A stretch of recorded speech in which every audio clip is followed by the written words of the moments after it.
কেউ এই ত্রিপুরা রাজ্যে গিফট করেছে। আমি আপনাদেরকে ধন্যবাদ জানাই, কেউ কল্পনা করেনি। কিন্তু আমিও ত্রিপুরা রাজ্যের মুখ্যমন্ত্রী হয়েছি। আমি যদি বলি আমার বাবার নাম কি, তো সবাই এখন গুগল ম্যাচ করবে, গুগলে দেখবে দাদার বাবার নাম কি।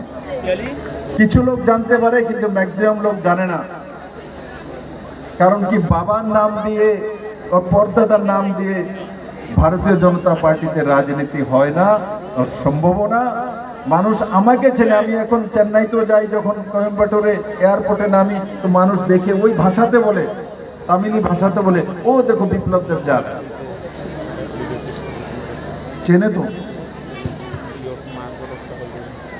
তার জন্য ভগবান দাসেরও, যদি ভগবান দাস उसको पूछो এখানে ভগবানের বাবার নাম কে কে জানে, মার নাম কে কে জানে, অনেকেই ম্যাক্সিমাম লোক জানে না। কিন্তু তার কর্মের কারণে ভগবান দাসকে চেনে, যে সে এমএলএ মন্ত্রী ছিল, এই এরিয়ার জন্য কাজ করে। দুইবার আপনারা তাকে জয়ী করেছেন।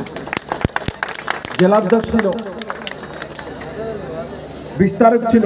আমি যখন ত্রিপুরাতে এসেছি তখন ফুল টাইমের ছিল পার্টি।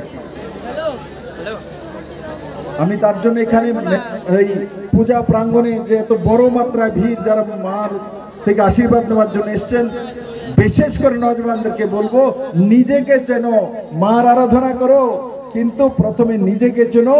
আর মার কাছে শক্তির জন্য গিয়েছো, শক্তি নিজের মধ্যেই আছে, হাওলাদ শক্তি আসে না, শক্তি নিজের মধ্যে ওই থাকে আর লুপ্ত থাকে। সেটা দুর্গা পূজার পরে আবার লক্ষ্মী পূজা আসবে, লক্ষ্মী পূজার পরে কি আসে, কালী পূজা। এখানে আবার কালী পূজা, বড় সড়ো কালী পূজাও হয়। কালী পূজার পরে ভাইফোঁটা আসে, ভাইফোঁটার পরে মানে 12 মাস 13 পার্বণ লেগেই থাকে।